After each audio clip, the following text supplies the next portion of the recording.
Saya, kemudian saya dan Rizal, dan sekarang turunlah kepada cucu-cucu, salah satunya adalah Maika.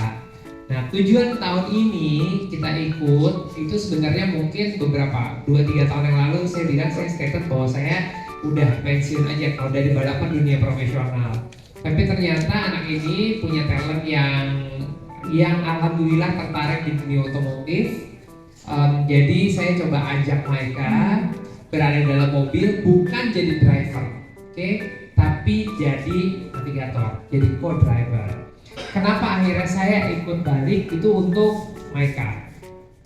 Konsepnya adalah membuat ini menjadi kayak on the job training gitu ya. Di dalam mobil dia ikut dalam mobil balap yang pace-nya benar, speed-nya benar, sehingga dia nanti akan terbiasa bagaimana mengantisipasi mengendarai mobil ini di waktu yang akan datang. Nah, saat ini Maika jadi co-driver, ya Maika, jadi co-driver. Waktu event awal tuh saya nggak nyangka, kita cuma belajar sebentar, ternyata dia passionnya tuh ada. Dan mudah-mudahan dengan The Legend Continues ini, ya seperti namanya, kita bisa meneruskan tradisi keluarga untuk bisa berprestasi. Amin. Nah, ini tadi kan sudah diceritakan sedikit. Oh, basketball? Sepak bola. Sepak bola. Ya, aku suka lihat tuh kamu kalau misalnya di Instagramnya Papa ya, Papa nemenin juga kan ya kalau lagi turnamen bola ya. Nah, kalau balapan, Maika kemarin itu balapan pertama berarti tahun kemarin ya? Tahun kemarin ya, 2025 ya? 2025 di mana kalau boleh tahu? Balapnya itu di Semarang, itu pertama kali mereka balap, dan mereka itu sangat gimana ya? Waktu itu nervous banget, kayak pertama kali gitu. Karena pertama kali nervous banget, ya kan, deg-degan. Kan waktu untuk latihan itu dengan maksimal atau enggak? Iya. Pasti ya. Pasti ya. Terus ada cerita lucu nggak misalnya kalau misalnya lagi latihan? Kalau latihan nggak ada sih, tapi pas balap itu ada jumping. Apa coba cerita sama kita? I'm leading into football. Tapi Tunggu dulu. Tapi it doesn't mean I will quit balap. Masih balap tapi more to football. Oke. Ya kan pembalap perlu persiapan fisik lah, udah gampangnya gitu. Jadi persiapan fisiknya adalah football ya, kita ingin aja nih bapaknya maunya gitu ya kan ya. Iya. Kita nggak main, ya kan? Fisik kan. Nggak main bolanya terus nggak apa-apa. Jadi latihan fisiknya Sebagai di bola orang ya. tua ya, lebih baik anak main bola. Ongkosnya dikit dibandingkan kami. Modalnya juga cuma sepatu bola. Iya kan? Bola kan? Iya. Oke, sama saya.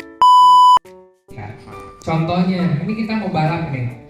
Sebelum balapan atau pas di tempat balap, anak ini harus ikutan siapin mobil, oke? Sama mekanik, pasang ban lah, benerin safety beltnya lah, preparationnya dia, semua barangnya, pistol kita di situ, helmnya di mana segala macam harus dihandle sendiri. Karena itu bagian dari tanggung jawab dia kalau dia memang mau ada di sini. Saya nggak mau dia pakai karpet merah, semuanya beres, semua tinggal duduk, nggak mau. Gitu. Lalu kalau masalah reward, misalnya kita menang gitu ya, dapat uang hadiah gitu, ya udah silakan ditabung, silakan beli apa yang dia mau. Akan tetapi hal ini kan sebetulnya di tahun kemarin kita mencoba. Saya bukan apa-apa, tapi saya ngerasa bahwa kemenangan di dunia balap itu bukan suatu kepastian, karena cuaca bisa berubah, mobil speknya bisa kenapa-napa gitu kan. Jadi intinya di tahun ini juara 1 nasional itu bukan menjadi target utama saya. Oke, kalau kejadian ya alhamdulillah. Tapi lebih kepada ups and down-nya dia beradaptasi dengan environment balap. Karena environment balap nggak ada yang segede gini di rally. Ini paling kecil nih. Oh, paling kecil ya. Oke. Tapi saya mau dia menunjukkan keseriusannya ketika berada di lingkungan balap itu. Dan saya juga mau dia bisa jadi anchornya atau idolanya anak-anak generasi berikutnya. Karena yang paling susah adalah ketika kita punya ilmu atau punya kemampuan, itu nggak mau berbagi. Nah, saya mengajarkan mereka dia harus banyak berbagi, berinteraksi, bukan networking, bukan komunikasi, sama semuanya.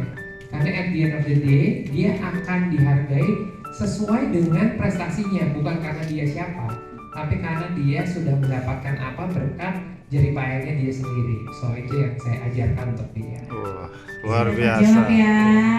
Mungkin Jadi mau Mama, jadi anaknya Rifat juga, Rifat Sungkar juga pasti mungkin. mungkin Mama Sisi. Ya, langsung jadi pengen jadi anak ya katanya. Oke, baik, silakan pertanyaan terakhir kita berikan kesempatan satu lagi penanya, boleh? Gila, 40% langsung hitungannya kan? 60%-nya? 60%-nya belum, itu 30% itu bagi ke apa namanya mekanik Oh. and then the 30% I spend. Wah, luar biasa, tepuk tangan dong. Kamu udah belajar finansial keuangan sejak dini ya? 40% ditabung. Juga memahami anaknya mau apa. Jangan lupa, sering banget obsesi orang tuanya lebih tinggi daripada anaknya. Dan anak itu kan sebetulnya harus diberikan kebebasan juga, dia maunya apa.